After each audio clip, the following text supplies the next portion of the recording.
The Solo Show is brought to you, as always, by Victor Naraki Realtor, serving Disney and the greater Orlando area with celebratingflorida.com and disneyatyourdoorstep.com. Coming up on The Solo Show. This show is really fun. I was very fortunate to go to San Diego this past July, and I went to the panel for this show. They showed us the whole first episode. I think that it's a fantastic addition to the catalog. Stan welcomes Patrick Radecker to the Solo Studios to talk about their favorite TV series of 2024. And to just what show were they referring? You gotta stick around to find out. Hello, I'm Realtor Victor Naraki, and at one time I had created a search for you online for homes near Disney World. I wanted to take a moment to introduce you to my brand new website. Same name, new functionality, celebratingflorida.com. If you're still looking for property near Disney World, please take a look at the website. If it's a future wish, visit disneyatyourdoorstep.com for all my social media links. Thank you, and hopefully we will talk soon. Broadcasting from the Solo Studios, cleverly hidden inside the chocolate mousse antler prep room of Cinderella's royal table. Chocolate mousse. Gotta stop doing the intros before supper. Here in Winnipeg, Manitoba, in the center of North America, on this little planet we call Earth, this is the Solo Show. On this adventure, Stan welcomes Patrick Radecker to the guest host's chair to talk 2024's top TV shows. So put your phone on airplane mode, grab a soda and pop some corn, and let's watch some TV. And now, please welcome your host, a man who didn't want to become a Nielsen family because it would have cut into his Lego time. Here's Stan Solo. Hello and welcome to another edition of the Solo Show. I am Stan Solo as always, and joining me today is Patrick. Hey, Stan. Thanks for having me, and sorry for the nasally. I'm getting over a cold. So Patrick's back. We just finished doing the roundtable discussions for Skeleton Crew, and I usually like to do this show closer to New Year's. I mean, we're getting into the end of January here, and we're finally talking about our favorite shows of 2024. Yeah, there was some stuff that was going on at the end of the year, though. So, well, yeah, Skeleton Crew took precedent. Yeah. So I thought, hey, let me give Patrick a shout out and say, hey, Patrick, let's do our top TV shows, TV series, streaming or cable, whichever. I guess you don't have cable, eh? I don't have cable anymore, so I stream now. And I just actually got Hulu. So my number for 2024 is something that I just got in like November. So okay. Yeah, came out earlier. Well, I just want to say that these are our personal favorites. Don't yell at us if we missed yours. You can have yours as well. That's perfectly fine. Don't get mad at us because we didn't pick yours or we didn't pick, something that won an Emmy or whatever. Or chances are we didn't see it. There's only so much we can watch. Yeah, and Stan, I've got something on my list that won a ton of Emmys. And then I've got something on my list I think has like a 20-something on Rotten Tomatoes. So my personal favorites are all over the place. Yeah. Alrighty. So you start off. We're going to do our top 10. You go first, and then I'll follow up behind you. Sure. Well, so for my number, kind of giving it more of like a honorable mention, really, is the Bad Batch and Acolyte. Some of the Star Wars shows that we. Hang on, wait a minute. You're doing two for your top 10? Well, 10? But that's just my number 10. Your number 10 is Bad Batch and Acolyte. Yeah, it's like they're both. I got 5 for my number 10. 5 different shows. But I only have. I really enjoyed. I liked the storyline with Omega being in the prison. That was really fun. That was like a video game essentially. And Acolyte, a lot of people really didn't. Apparently people didn't like it, but I enjoyed it. I know too much about the Star Wars lore and the High Republic and book stuff that I really liked it. I wanted to, but anyway, that's my bottom of the list. All right. We got a little clip of you of Bad Batch. Let's hear the clip. Let me show it here. Secure her in a cell. Omega's been waiting for us a long time. Our mission is not over yet. Yeah, so it's the final season of Bad Batch. It's the way they advertised it anyways. Yeah, I have theories. It would all be speculation, but I'm thinking that there might be some show of Omega in a live action somewhere, because it's all the same person now. It's all Dave Filoni. Yeah, yeah. I'd like to see Omega team up or meet up with young Boba Fett. Yes. Well, that would be interesting, because we know that Boba Fett sticks around. So what happens to her? Yeah. So, Bad Batch is further up on my list of number 10. But yeah, I really enjoyed Bad Batch. Acolyte was probably my biggest disappointment in Star Wars in a long time. I don't know what it was. I kind of want to rewatch it and see maybe I'll enjoy it more. After we watched Skeleton Crew, I think I started to realize a little bit more about why I not disliked, but I didn't like the Acolyte as much. And it was the kids. The children in the show were not very believable to me. In Acolyte. Yeah. In Skeleton Crew, they made the show. They were fantastic. Yeah. But something about the girls specifically. No, I'm not bagging on those children. I just I'm booing and hissing the children. Yeah, I'm not booing and hissing. It's just something about the way that the show was put together. They were not believable to me. So I didn't like the flashbacks and the flash forwards and the flashing all over the place. And it was just a mess to me. I didn't like it at all. Anyways, my number 10 to keep this thing going is Survivor. Here we go. First challenge of Survivor 47. And what made Survivor really interesting for me on a personal level was there was actually, not only was there a Canadian on Survivor this year in Survivor 47, she was actually from my hometown. Really? So it was really fun and cool and neat to actually cheer for somebody that's from Winnipeg. I tried to get her on the podcast. I messaged her or emailed her. I found her professional email address. She's a lawyer. Several times I emailed her and nothing back. Nothing back at all. So I don't know if somebody else reads your emails or and I was very, I'm a big fan. I'm from Winnipeg. I was cheering you on and everything, but she did do a big long interview on local radio after the show aired, after the season, which was kind of very interesting. Well, that's cool. What's your number 9? My number 9 is Percy Jackson. Look, I didn't want to be a half-blood. Being a half-blood is dangerous. It's scary.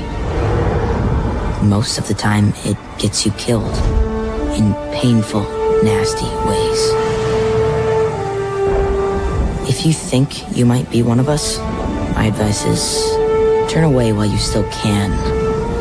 Because once you know what you are, they'll sense it too. And they'll come for you. Don't say I didn't warn you.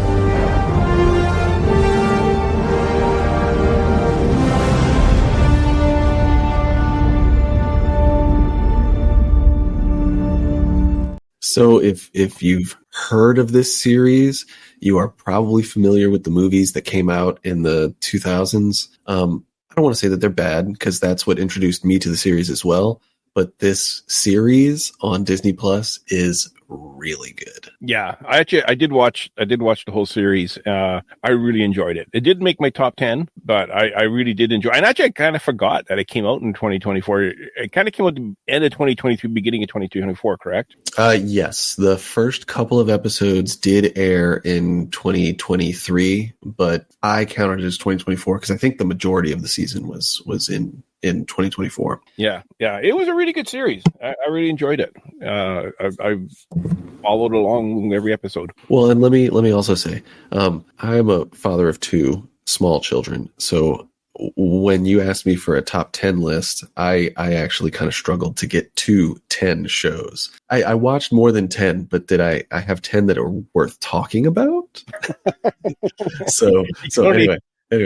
You can only talk about Papa Pig so long, or I don't want to talk about, although Bluey is up there.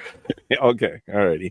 My number 9 was Agatha All Along, which was on Disney Plus. For whatever reason, I didn't get a clip of it. There was a lot of clips I could have taken from Agatha All Along. There were some great ones. I love that show. It was probably, to me, it was sort of like a redo of the Marvel universe almost. Like it rebuilt it. It I don't know. In the same way that some of those early Marvel movies were so unexpected. I didn't expect anything from this show, and it was fantastic. Yeah. Well, I was expecting a lot because I really liked WandaVision, and this is kind of a cast off from WandaVision. So I was highly anticipating this one. It's about a spellbound Agatha Harkness regaining her freedom thanks to a team's help. And they embark on the Witch's Road, and they have to complete all these trials on the Witch's Road in order, to kind of get her powers back, type of thing. I really enjoyed it. It was very well done. Yeah. Where are we at now? Number 8? Number 8. Actually, number 8 for me is Agatha All Along. So perfect. I bounce it back to you. There we go.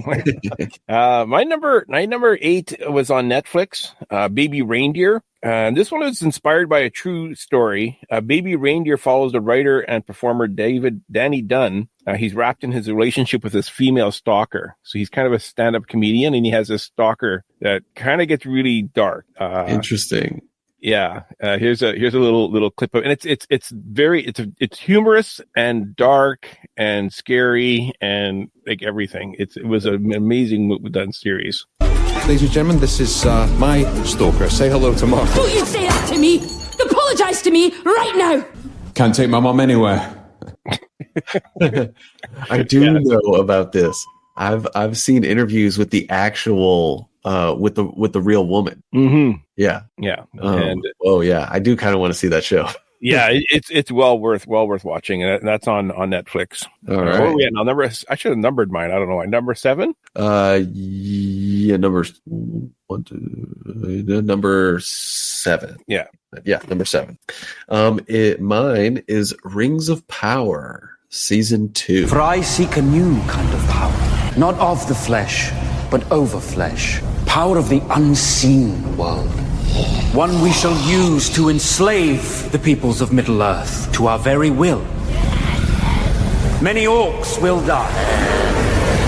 But out of the chaos, we will forge a new and perfect order. No longer will we be hunted as the demons who broke Middle-earth. By bringing its peoples together to rule them all as one. I'm a huge fan of The Lord of the Rings, and for whatever reason, I never got into watching Rings of Power. So that if anybody listening or watching watched season 1 and hasn't watched season 2 and watched that clip, that is not the same person playing that same character from season 1. Both of those two main characters. One they recast, and one you're like, wait, that's not the same guy. But I thought that guy was in the show. Wait, what is going on? So that was an interesting clip that you picked, actually. Oh, okay. Yeah, sorry. Having not seen the show, I just went and found a clip and played and grabbed it. Well, that's actually a really interesting one to choose. That's really cool.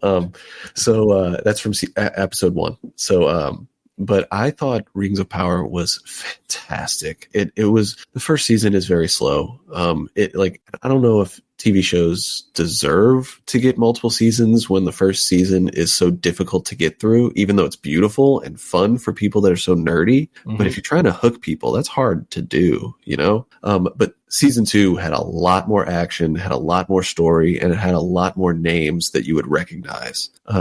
I very much enjoyed it. Yeah, I gotta watch them. And what is it on? It's on Prime, or it's on Amazon Prime. Yes, it's on Amazon Prime. Cool. Yeah. My number 7 is the final season 12 of Curb Your Enthusiasm. And of course, this follows Larry David with his over-the-top version of himself. It's a comedy show, and it shows how it kind of like, if you like Seinfeld, this is like an adult version of Seinfeld. Yeah. Oh yeah. I love this show. Yeah, there's a lot more swearing, a lot more adult situations than Seinfeld could ever even come close to having. In fact, it was hard to find a clip without any swearing in it. But I did find one. Have you noticed that when you take a picture, you don't look nearly as good as you do when you look in the mirror? Because the mirror is how you see yourself, and the photo is how you're seen. Yeah, so it's always this trivial stuff that ends up becoming like horrific for him by the end of the episode. Yep. Something small happens that just twists around and makes it bad for him. It was great. I loved Curb Your Enthusiasm. Yeah, if you like Seinfeld and you're ready to dial it up a notch, that's what Curb Your Enthusiasm is. Yeah, exactly. Yeah. Alrighty, number 6. We're fine. Number 6. Yeah, number 6 on my list is Skeleton Crew, which we just talked about with our panels, or not panels. I guess it was a panel. I loved this show. I just loved it. Here, let's watch this. A crew of murderous pirates is coming.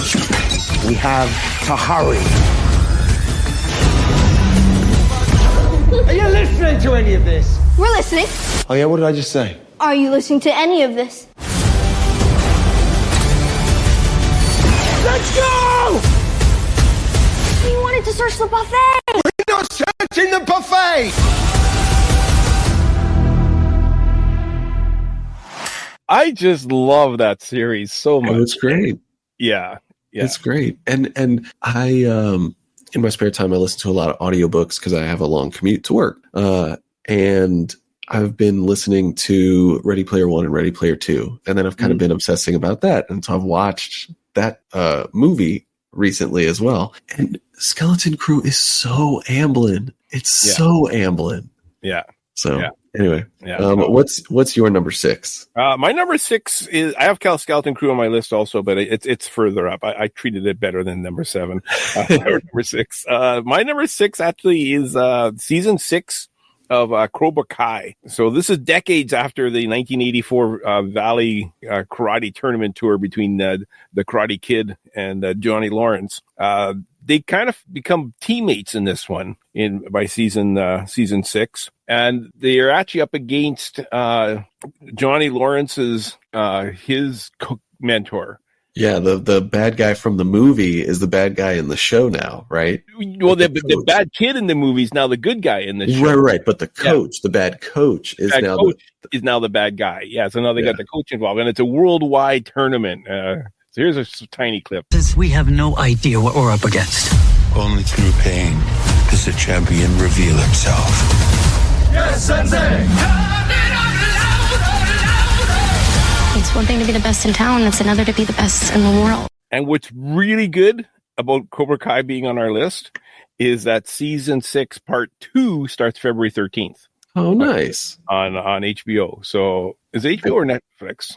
I think it's Netflix. I think it's Netflix. But it started out on YouTube. Cobra Kai season 1 was a YouTube original. Was it really?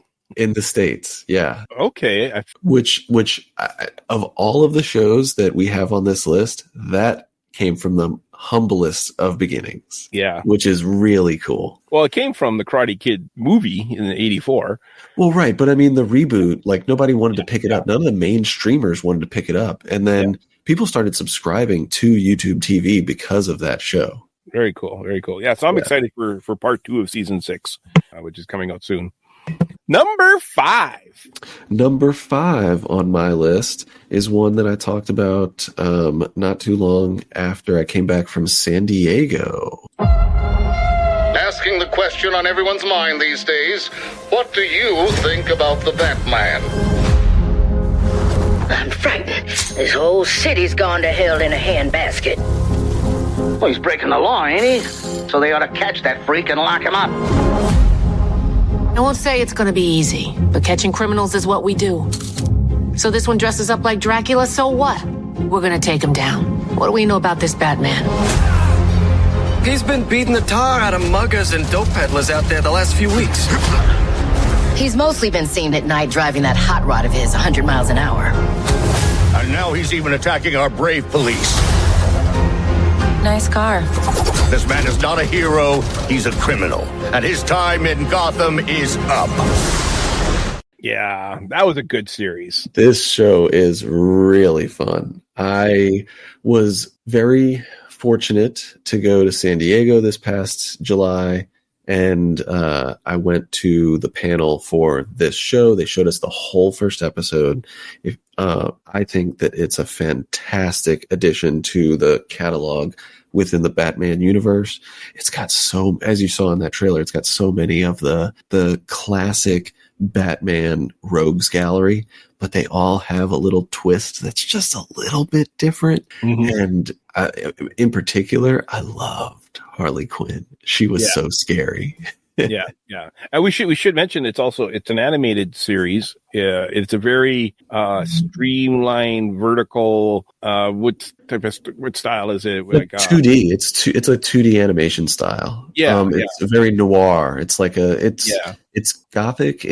So when the creators were talking about it, they said that they didn't want it to be a sequel or try to replace Batman the Animated Series, but they essentially wanted to take some certain aspects of that, the crime, the noir, the characters, obviously, some of the aesthetic, and then make their own story in that world. And so that's what they did. And it's more adult than Batman the Animated Series, but it's still like TV-14, I think. So it's pretty adult. There's guys get shot right in the face in this series.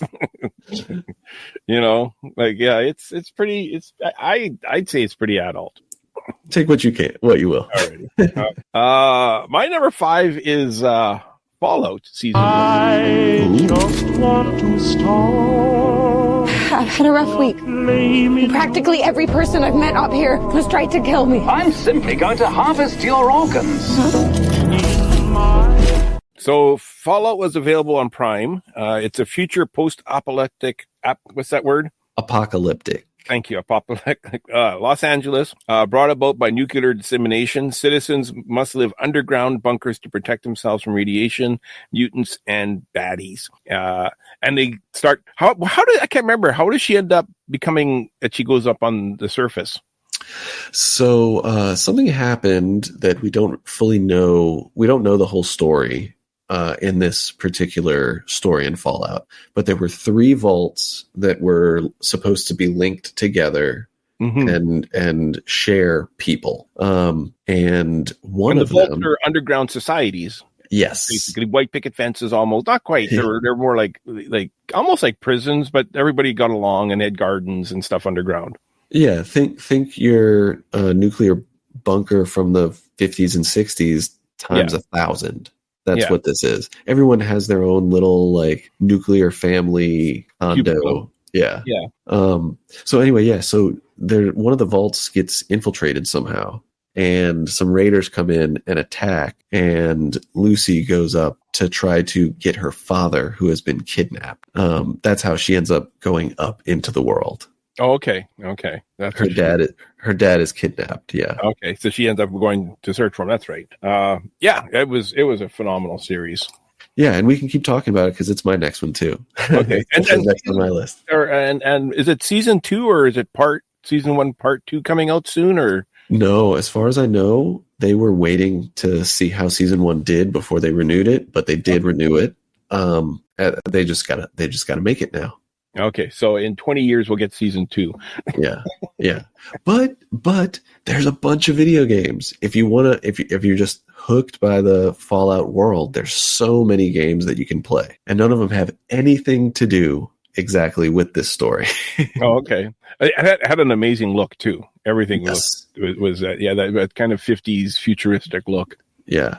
So in the video games, you play with like a Pip-Boy on your wrist, right? Okay. The dog can be your companion. You can get the armor and walk around as one of the Brotherhood in the full body armor. Yeah, there's all sorts of stuff you can do. Yeah, I'm not playing a video game. I'm not going to play it either. I don't do video games. Someone asked me if I had ever played that game, and I go, why would I go into a nuclear apocalypse to relax? Yeah, exactly. I don't want to do that. What's your number 4? Well, that was my number 4. Fallout was my number 4. All right. Okay. Yeah. So what's your number 4? So my number 4, we already talked about it already, was Bad Batch season 3, which was on Disney Plus. So well done. it would have been cool if this was live action, but it does just as well in animation. And you know how a lot of times people say, don't take a season of TV and turn it into a movie. I would love them if they turned season 3 of The Bad Batch into a 2-hour live action movie. Just do it. Yeah. Put them in their helmets. Tamora can, or I guess it's not Tamora Morrison. It's what's his name? Who does all the voices of the clones? James D. Bradley Baker. D. Bradley Baker. Yeah. They just get him to voice all of them. Yeah, exactly. Number 3. Yeah. Let's see. Number 3. Oh, I had a tie. And just so you know, I Is this took a 4-way tie or a 2-way tie? This is no. I'm gonna do them in the order that I'm gonna pick, because so my tiebreaker is what I rated them. Okay. So I rated it, then I took the IMDb rating and the Rotten Tomatoes rating, and I averaged them. That's how I got my list. Okay. But so in this case, X-Men 97 is my number 3. Did you get to watch X-Men? I did, and it did not make my top 10. I don't know if it made my top 20. For whatever reason, I really wanted to enjoy it. It was just, I don't know if it was over the top or what, but I know people loved it. I just wasn't one of them. It did get a little bit out there. Like everyone being a cyborg sort of thing just started getting weird. But it did give us some incredible visuals that had only ever been seen in like stills that were these famous stills, like Magneto ripping the adamantium out of Wolverine. That was in a single one shot in one issue of a comic, right? And it's a fantastically famous shot. Well, they did it in X-Men 97. Yeah. And then this was the year of Gambit, because Gambit debuted in Deadpool and Wolverine, and then he also had his swan song in X-Men 97. Yeah. That in particular actually did bring a tear to my eye. As a kid from Louisiana, I always had a soft spot for Gambit. I can see that. He was stereotypical. Yeah. But his last lines, the name Gambit, remember it, and then just boom. Yeah, it's just I love it. I never was a big X-Men fan with the comic books, and then when the X-Men cartoon came out or animated series came out, it was I was too old already, so I kind of missed it. So this didn't hold anything for me. I'm right in the sweet spot. Yeah. So you're the perfect age for it. Yep, I turned 37 this year, so right in the sweet spot. Yeah, I was already working and paying. I probably was having a mortgage already when that came out. So what's your number 3? So my number 3 was a movie that I'm pretty sure is going to be your number 2, or maybe even your number 1. His name's Alberto Falcone. He's was the new kingpin of the Falcone mob. Yeah. So listen, the smart play here is to kill you and stuff you in the trunk with Stinky over there. Be done with the bogies. No. It doesn't. We don't have to take that. It's a goddamn fact, Vic. It just is. No. Wait. Hold on. You can't. I can help you. With whatever you need, I can help you. Yeah, how do I need you? And no, that was not a rerun of The Sopranos. That was The Penguin. If for people that are fans of Sopranos and haven't watched The Penguin, you gotta watch. There is not a single Batman thing in that show except his name and the fact that you're in Gotham. Yeah. You're in Gotham City. Basically, is the only thing that ties it to Batman. Yep. Yeah. And anything that you needed to know from the movie, they tell you in the first 10 minutes. Well, actually, the first 5 minutes. Yeah. Yep. That's my number. Yep. That is my number 2. You're correct. It is. Yeah. I figured as much. Yeah. So basically, it's about the Penguin making a play to seize the reins of crime in the world of Gotham is basically the storyline. Yeah. Could not speak any more highly of that show. It was absolutely incredible. I even listened to, I was so obsessed with it when it was coming on. I even listened to the HBO podcast that came out along, like the companion podcast that came alongside it. And Colin Farrell, he was in that bodysuit so much. Like, it's a full suit. And even, I think it's the first or second episode. I think it's the end of the first episode. They have him tied to a chair, essentially naked, right? So like, it's not just it's not just hands and neck and face with like this suit that he puts on that he's under. Like it's a full suit that's been sculpted that he's been modeled into. Yeah. It's incredible. He said, and part of it he said is he's not a method actor, but as soon as he put the suit on and he looked in the mirror, the voice comes out and he just kind of looks like the penguin. He just talks like him, you know.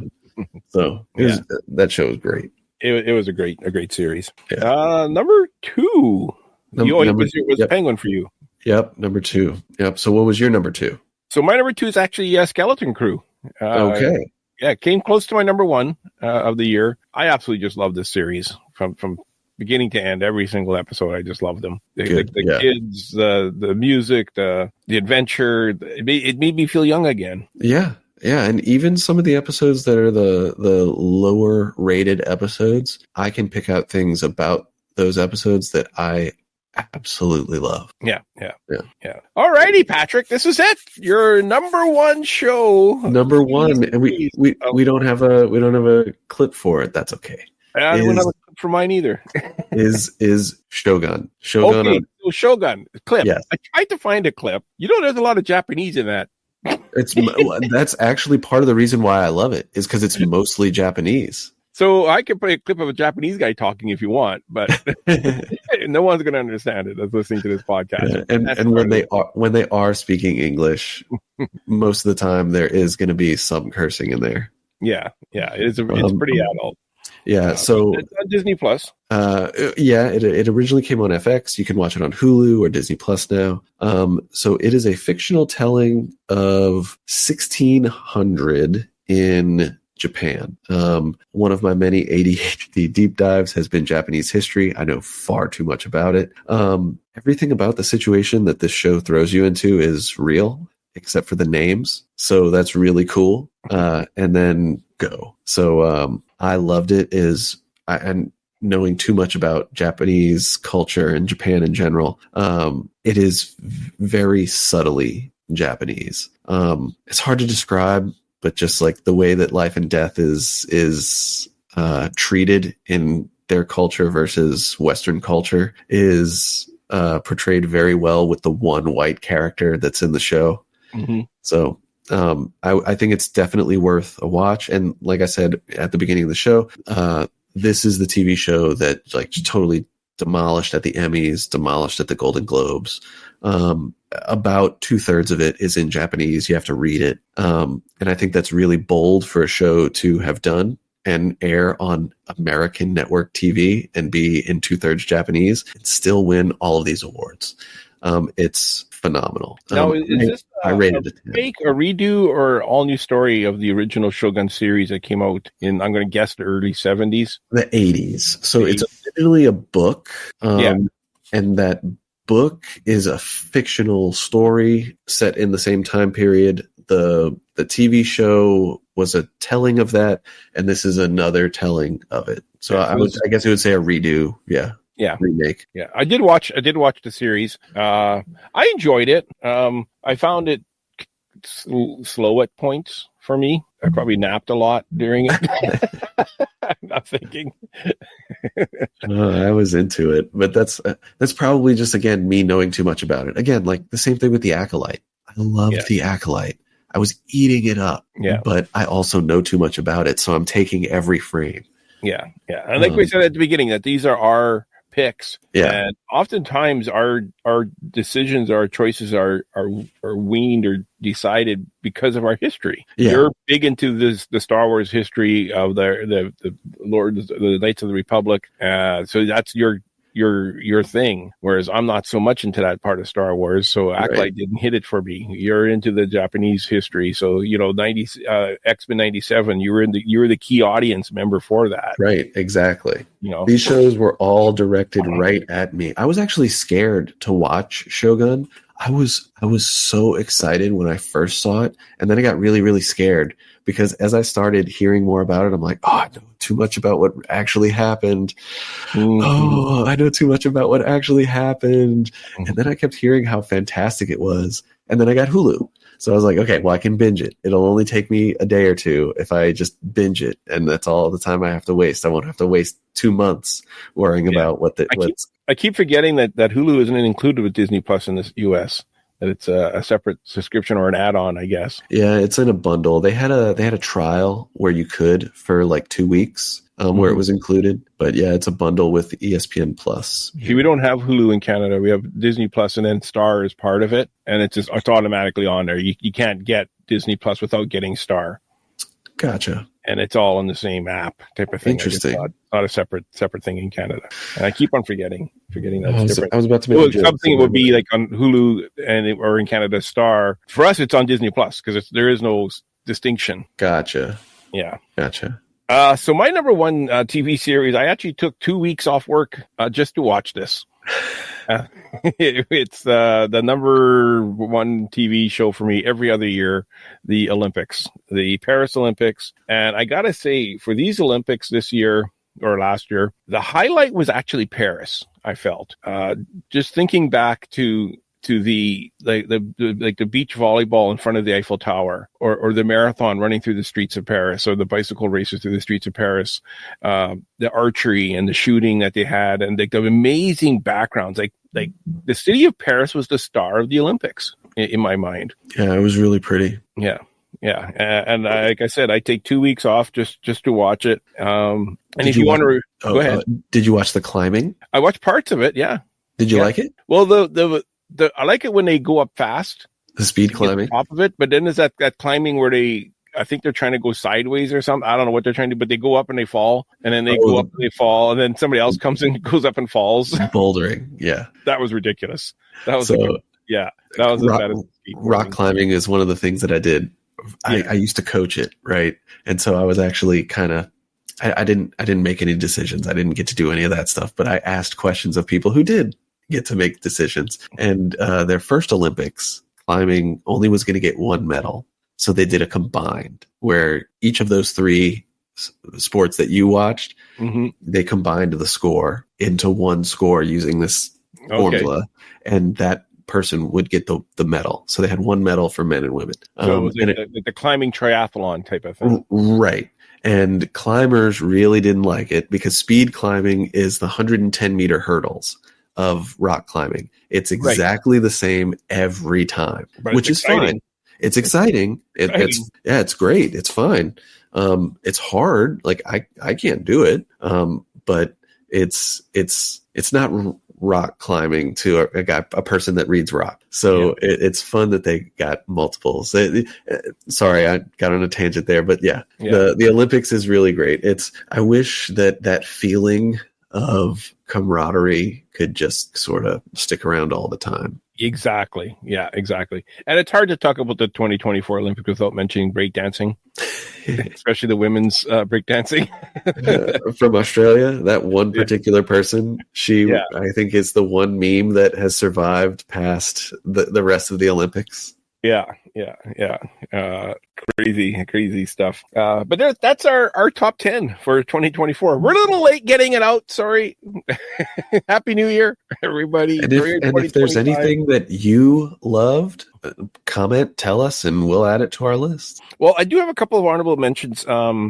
Season 4 of Emily in Paris is an honorable mention for me. I'm really I enjoyed it from season 1 all the way through. And Only Murders in the Building. I'm a bit late to the show watching it. I'm just watching it now, even though they're all already available. But it's another great series too. And that's available on I've heard good things about both. And actually, now that I have Hulu, I can probably watch Only Murders in the Building. Yeah. Check out Only Murders in the Building on Hulu. And Emily in Paris is on Netflix, right? Yeah, it's so good. You gotta start from season 1 though, because it kind of continues. The characters are just the best in Emily in Paris. All right. Alrighty, Ken. It's up to you now. Take it away. If you have a brilliant idea for a future edition of The Solo Show and would like to take your turn in the guest host's chair, then drop us an email at thesoloshow01@gmail.com. Tell us about your idea for a show and we'll contact you about a date and a time for you to join us. If you would just like to keep the conversation going or have a comment about a previous show, then visit us on Facebook at The Solo Show. Don't forget to join us on YouTube, like us and subscribe to the channel, and don't forget to hit the notification bell so you'll never miss a new show. All logos, songs, music, and sounds that are made by and for Disney and its affiliates are owned by the Disney Corporation and are not, nor are they intended to be owned by the Solo Show podcast. We hope you enjoyed the show. Thanks for listening, and bye for now.